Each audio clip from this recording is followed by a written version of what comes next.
Hello hello Rakesh, ഇന്ന് അച്ഛൻ സ്റ്റെപ്പിന്ന് താഴെ വീണു. എങ്ങനെ? ഡോക്ടർ വന്നിപ്പോ ചെക്ക് ചെയ്തോണ്ടിരിക്കുക. അച്ഛന്റെ നെറ്റിയിൽ നല്ല പരിക്കുണ്ട്. അച്ഛന് കണ്ണും കാണുന്നില്ല. കവിത, തൽക്കാലം അച്ഛനെ നീ നോക്ക്. ഞാൻ സേഠിയോട് സംസാരിച്ചിട്ട് ഇന്ന് തന്നെ അങ്ങോട്ട് എത്തിയേക്കാം. ശരി, നിങ്ങൾ വേഗം വന്നേക്ക്.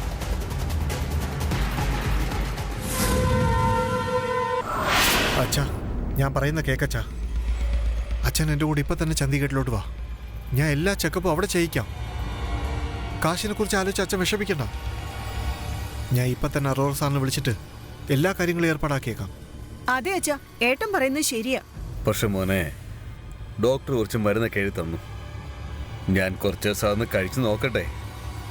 ആ മരുന്ന് കൊണ്ട് ഇമ്പ്രൂവ്മെൻ്റ് ഒന്നും ഉണ്ടായില്ലെങ്കിൽ ഞാൻ ഉറപ്പായിട്ടും നിന്റെ കൂടെ ചണ്ഡീഗഡിലേക്ക് വരാം. എന്തിനാ അച്ഛൻ വാശി പിടിക്കുന്നേ? അച്ഛൻ ഏട്ടന്റെ കൂടെ പോകുന്നതാ നല്ലത്. അതെ മോളെ, ഇപ്പോൾ എൻ്റെ കണ്ണിൻ്റെ കാഴ്ച നഷ്ടപ്പെട്ടിരിക്കുക. പക്ഷേ എൻ്റെ കണ്ണുകളായിട്ട് നിങ്ങളൊക്കെ ഇപ്പം എൻ്റെ കൂടെയില്ലേ. എന്നെ ഓർത്ത് നിങ്ങൾ വിഷമിക്കണ്ട. ഭഗവാൻ എന്താണ് ആഗ്രഹിക്കുന്നത് അതുപോലെ നടക്കും. ഓക്കെ അച്ഛാ, അച്ഛൻ്റെ ആഗ്രഹം അതാണെങ്കിൽ. പക്ഷെ അച്ഛൻ എനിക്കൊരു വാക്ക് തരണം. എല്ലാ മരുന്നും അച്ഛൻ സമയത്ത് കഴിച്ചോളാം. തീർച്ചയായും.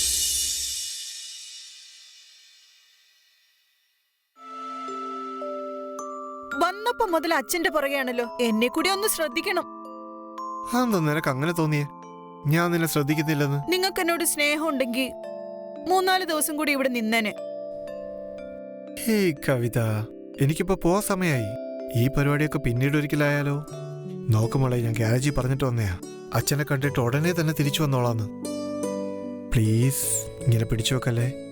എന്റെ ബസ്സിന് സമയമായി മോളെ. ഇല്ല, ഞാൻ നിങ്ങളെ പോകാൻ അനുവദിക്കില്ല. ചേട്ടാ, ഓട്ടോ വന്ന്. അതെ വരുന്നു. കവിത കുട്ടി പ്ലീസ് ഒന്നും മനസ്സിലാക്കി ചക്കരെ. എല്ലാ കാര്യങ്ങളും നോക്കിക്കോളെ.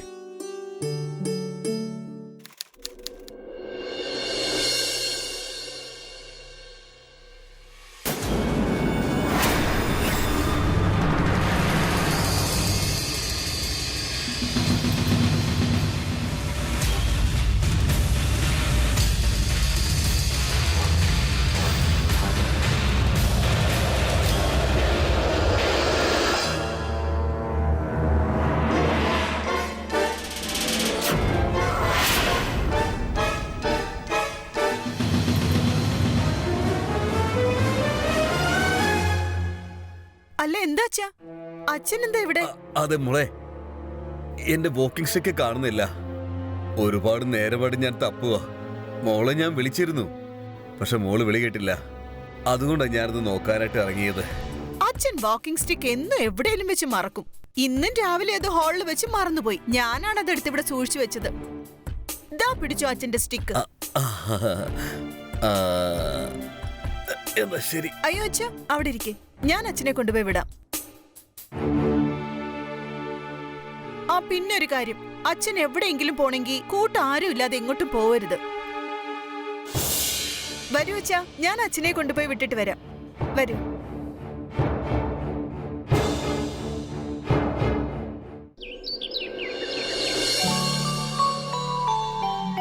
അച്ഛാ, ചായ. അല്ല ലഖൻ ചേട്ടാ, സുഖാണോ? ഇതാരാ, സീമയോ? എനിക്ക് സുഖമാണ്. എന്നെ അനുഗ്രഹിക്കണം. എല്ലാം നന്നായി വരും മരുമകളെ. എന്നും സന്തോഷായിട്ടിരിക്കെ. അതെ, നിങ്ങൾക്ക് എത്ര നല്ല മരുമകളെയാ കിട്ടിയത്. ഞങ്ങളുടെ വീട്ടിലും ഉണ്ട് ഒന്ന്. ഒരു ജോലിയും ചെയ്യില്ല, അറിയോ? ഒരു പേരക്കുട്ടിക്ക് വേണ്ടി 6 വർഷം ഞാൻ കാത്തിരിക്കേണ്ടി വന്നു. അത് ശരി, അപ്പൊ പേരക്കുട്ടിയെ കിട്ടിയല്ലേ? അതെ, അതിന്റെ സന്തോഷത്തിന് വേണ്ടി ഞങ്ങളൊരു പാർട്ടി വെച്ചിട്ടുണ്ട്. എന്റെ പേരക്കുട്ടിയുടെ ജന്മദിനത്തിന്. നിങ്ങളുണ്ടല്ലോ, എല്ലാവരെയും കൂട്ടി വരണം. അല്ല, ഇതെന്താണ് സീമ? ഈ വീടിന്റെ അവസ്ഥ നിനക്കറിയാവുന്നതല്ലേ? അമിതാണെങ്കിൽ കോളേജിന്റെ കാര്യത്തിൽ ബിസിയാണ്. എല്ലാരും വരുമെന്ന് തോന്നുന്നില്ല. എന്തായാലും എന്റെ മരുമോള് ഉറപ്പായിട്ടും വരും. നോക്ക് മരുമോളെ, ഇനി ഞാൻ നീ പറയുന്ന ഒരു കാര്യവും കേട്ടില്ല. ഇപ്പോ ലഖൻ ചേട്ടനും പറഞ്ഞല്ലോ, നീ എന്തായാലും വന്നേ മതിയാകൂ. ശരി ആന്റി, ഉറപ്പായിട്ട് ഞാൻ വരാം. എന്നാ ശരി ലഖൻ ചേട്ടാ, ഞാനിപ്പോ പോവാണ്.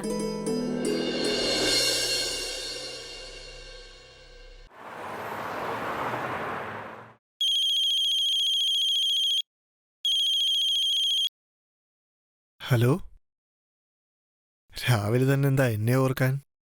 അത് പിന്നെ ഇന്ന് സീമ ആന്റി വന്നിരുന്നു. ആന്റിയുടെ പേരക്കുട്ടിയുടെ ബർത്ത്ഡേക്ക് ക്ഷണിക്കാൻ. കൊള്ളാലോ, ഇത് സന്തോഷമുള്ള കാര്യല്ലേ? അതെ അതെ, ബർത്ത്ഡേ പാർട്ടിക്ക് അവര് വലിയൊരു ഹാളാ ബുക്ക് ചെയ്ത് വെച്ചിരിക്കുന്നെ. അത് കലക്കി. അത് പിന്നെ ഇന്ന് വരെ ഞാൻ നിങ്ങളോടൊന്നും ആവശ്യപ്പെട്ടിട്ടില്ല. പക്ഷെ ഇന്നൊരാവശ്യമുണ്ട്. കല്യാണം കഴിഞ്ഞ് ഇത്രയും ദിവസങ്ങൾക്ക് ശേഷം വലിയൊരു പാർട്ടിക്ക് പോകാനുള്ള അവസരം കിട്ടിയിരിക്കുക. എനിക്ക് ഉടുത്തോണ്ട് പോകാൻ ഒരു നല്ല സാരി പോലും ഇല്ല. കൂടുതലൊന്നും വേണ്ട, ഒരു 10,000 രൂപ അയച്ചു തന്നാ മതി. ഞാൻ ഒരു നല്ല സാരിയും കുറച്ച് മേക്കപ്പ് സാധനങ്ങളും കൂടി വാങ്ങിച്ചോളാം. കവിതേ, നിനക്കറിയാവുന്നല്ലേ അച്ഛന്റെ ചികിത്സയ്ക്ക് എത്ര കാശ് ചെലവായെന്ന്? ഇനിയിപ്പോ അച്ഛന്റെ കണ്ണ് ശരിയായില്ലെങ്കിൽ ചെക്കപ്പ് ചികിത്സയൊക്കെ വീണ്ടും ചെയ്യേണ്ടി വരും. ഇത്രയും പൈസ ഞാൻ എവിടുന്ന് കൊണ്ടുവരും? കുറച്ച് ദിവസം കൊണ്ടൊന്ന് കാത്തിരിക്കും മോളെ. ഞാൻ നിനക്ക് വേണ്ടി നല്ലൊരു സാരി മേടിച്ചോണ്ട് വരാം. ഇന്നാ ഞാൻ നിങ്ങളോടൊരു കാര്യം ആവശ്യപ്പെട്ടത്, അതുപോലും തരാൻ പറ്റില്ലല്ലേ? ഹലോ മോളെ, ഇതാ വരുന്നുച്ചാ. മോൾ എന്നെ എന്റെ റൂം വരുന്നത് കൊണ്ടാക്കാമോ? ആ വരൂ അച്ഛാ.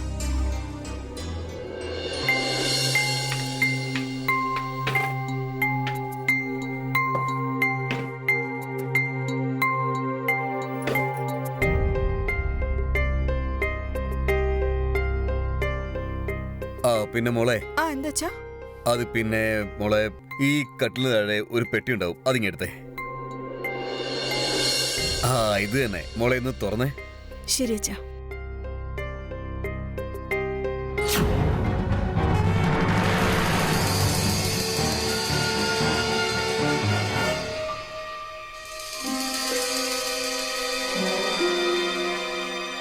അച്ഛാ, ഇതിനും മാത്രം പൈസയോ?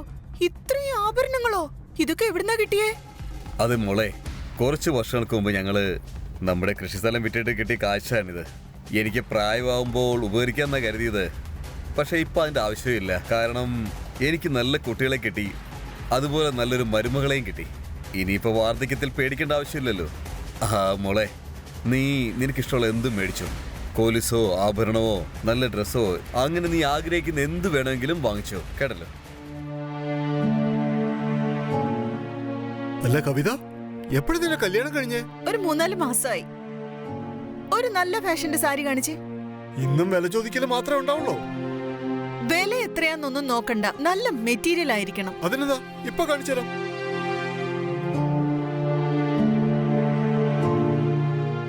ആ ദേ നോക്ക്, ഇതിന്റെ ഡിസൈൻ ഒക്കെ നോക്ക്. നീ ഇത് എടുത്തോണ്ട് പോയ ആരായാലും നോക്കിപ്പോവും. ഇത് പാക്ക് ചെയ്തേക്ക്. എത്രയാ ഇതിന്? വെറും 2500. ശരി, എടുത്തേക്കാം.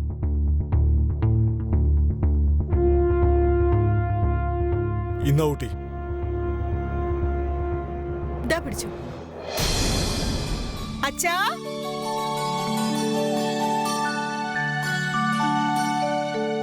അച്ഛാ നോക്ക്, ഞാൻ ഇന്ന് എന്തൊക്കെയാ വാങ്ങിച്ചോണ്ട് വന്നിരിക്കുന്നെന്ന്. ഇത് കണ്ടോ അച്ഛാ? ഇതാണ് എന്റെ പുതിയ സാരി. പിന്നെ ഇത് കണ്ടോ? ഇത് കണ്ടോ? ഇതാണ് എന്റെ പുതിയ വള. തൊട്ട് നോക്കിയച്ചാ, നോക്ക്. പിന്നെ എന്റെ പുതിയ സെറ്റ്. തൊട്ട് നോക്കിയച്ചാ, നോക്ക്. അച്ഛാ, ഞാനിന്ന് ഭയങ്കര സന്തോഷത്തില. ഇത് മതി, എപ്പോഴും നീ ഇങ്ങനെ സന്തോഷമായിട്ടിരിക്കണം. ആ സീമയുടെ വീട്ടിൽ നന്നായിട്ട് ഒരുങ്ങി തന്നെ പോകണം.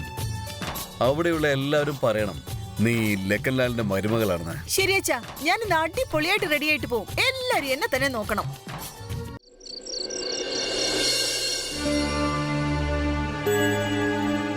അമേത്, എന്താ ചേട്ടത്തി? ഒന്നിങ്ങി വന്നേ.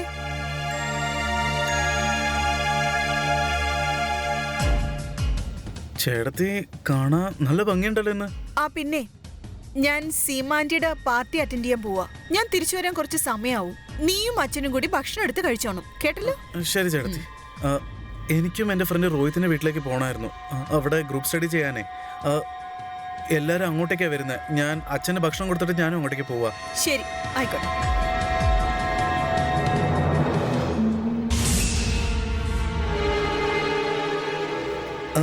അല്ല ചേട്ടത്തി, ഞാൻ വേണമെങ്കിൽ നിങ്ങളെ ബൈക്കിൽ ഡ്രോപ്പ് ചെയ്തോട്ടെ? അതൊന്നും വേണ്ട. സീമാന്റി കാർ അയക്കാന്നാ പറഞ്ഞു. ഞാൻ അതിൽ കയറി പൊയ്ക്കോളാം. നീ ചെന്ന് പഠിക്കാൻ നോക്ക്, കേട്ടല്ലോ? ശരി ശരി.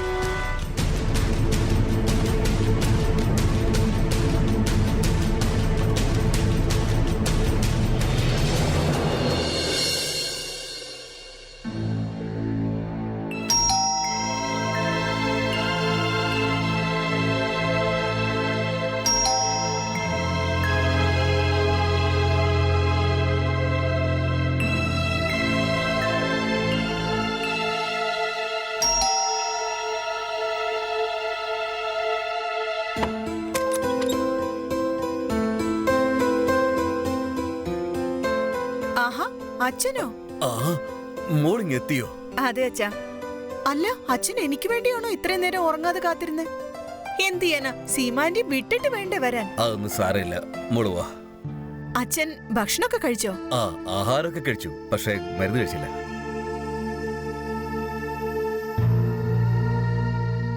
വരൂ അച്ഛാ, മുറിയെത്തി. വന്നേ, അങ്ങോട്ടിരുന്നോ.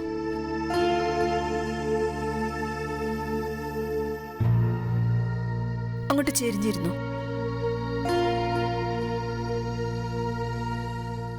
ദാ അച്ഛാ, കഴിക്ക് ഗുളിക. ദാ വെള്ളം കഴിക്കച്ചാ.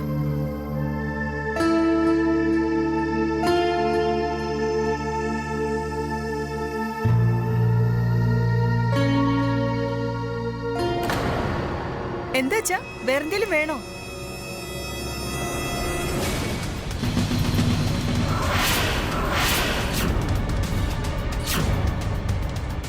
അച്ഛാ, നിങ്ങൾക്ക് കണ്ണ് കാണാൻ പറ്റുമോ? അച്ഛാ, നിങ്ങളുടെ കണ്ണ് പോയില്ലേ?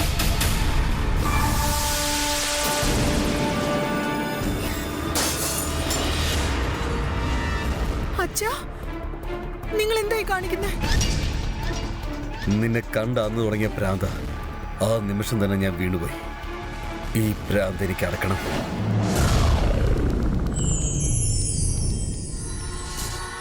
ആ നിമിഷം തന്നെ ഞാനൊരു കാര്യം തീരുമാനിച്ചു. നിന്നെ എൻ്റെ രാജേഷിനെ കൊണ്ട് തന്നെ കെട്ടിക്കണമെന്ന്. എങ്കിൽ മാത്രമേ എൻ്റെ ആഗ്രഹം പൂർത്തീകരിക്കാൻ പറ്റൂ.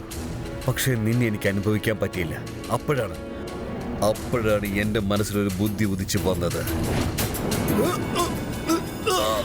നീ വസ്ത്രം മാറുന്നത് മുതൽ നിന്റെ ചലനങ്ങളെല്ലാം ഞാൻ നോക്കി രസിച്ചു.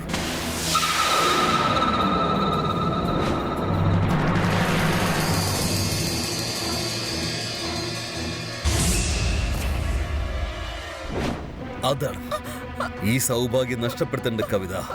ഈ വീട്, ഈ സ്വത്ത്, നമ്മുടെ നിലം എല്ലാം നിന്റെ പേരിലായിരിക്കും. കവിത, കവിത, നീ ഞാൻ തമ്മിലുള്ള ഈ ബന്ധം വേറൊരാളും അറിയാൻ പോകുന്നില്ല. നിനക്കറിയോ എന്റെ അക്കൗണ്ടിൽ എന്തുമാത്രം കാശുണ്ടെന്ന്? അത് മുഴുവൻ ഞാൻ നിനക്ക് തരും. അത് മുഴുവനും തരും.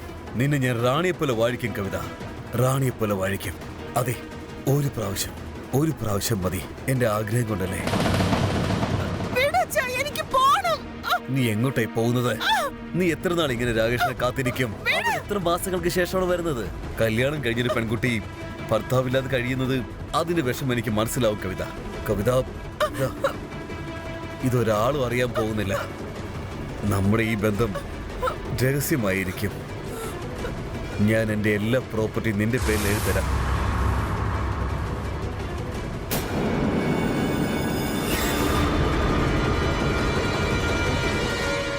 അമേത്, വേഗം വാ.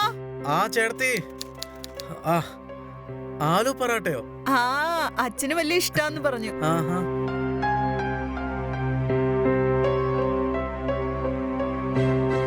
ആഹാ ചേർത്തി, അടിപൊളിയാണല്ലോ.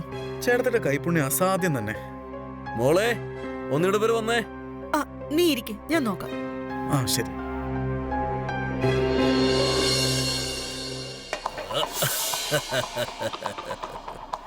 എന്താ ഈ കാണിക്കുന്നേ? പുറത്ത് ഹാളിൽ അമ്മിത്തിരിപ്പുണ്ട്. അവൻ അവിടെ ഇരുന്നോളി, ഇങ്ങോട്ട് വരില്ല. നീ ടെൻഷൻ ആവാതെ. ഇങ്ങോട്ടെങ്ങാനും വരും, വീടല്ലേ. അവൻ വരില്ലെന്നേ. ആ ചേർത്തി, എനിക്കും എന്റെ ഫ്രണ്ട് റോഹിത്തിന്റെ വീട്ടിലേക്ക് പോണായിരുന്നു. ആ ശരി. കണ്ടോ, അവൻ പോയത് കണ്ടില്ലേ?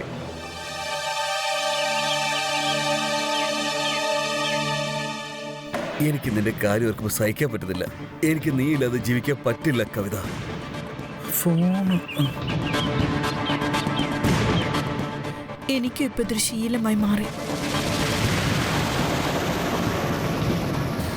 ഇപ്പൊ രാത്രി ഒറ്റയ്ക്ക് ഉറങ്ങാൻ പറ്റാത്ത അവസ്ഥയായി.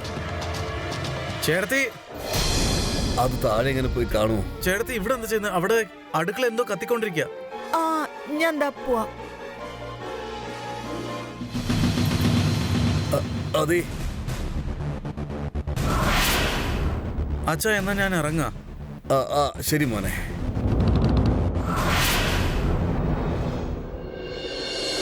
മോളെ, എന്നെ ബാത്റൂമിന്റെ അവിടെ വരെ കൊണ്ടുവിടാവോ? ഇതാ വരുന്നച്ചാ, വരൂ. ചേട്ടത്തി ഒരു മിനിറ്റ് വാ അച്ഛൻ, ഞാൻ കൂട്ടിക്കൊണ്ടുപോവാം. ഇന്ന് തൊട്ട് ഞാൻ നിങ്ങളുടെ എല്ലാ കാര്യം നോക്കിക്കോളാം. കോളേജിലെ സെം ഹോളിഡേസ് തുടങ്ങിയില്ലേ, അതുകൊണ്ട് ഇനി ഞാൻ എല്ലാ കാര്യം അച്ഛൻ്റെ നോക്കിക്കോളാം. ഈ അമ്മിത്തിനെ എന്തേലും ചെയ്തേ പറ്റൂ.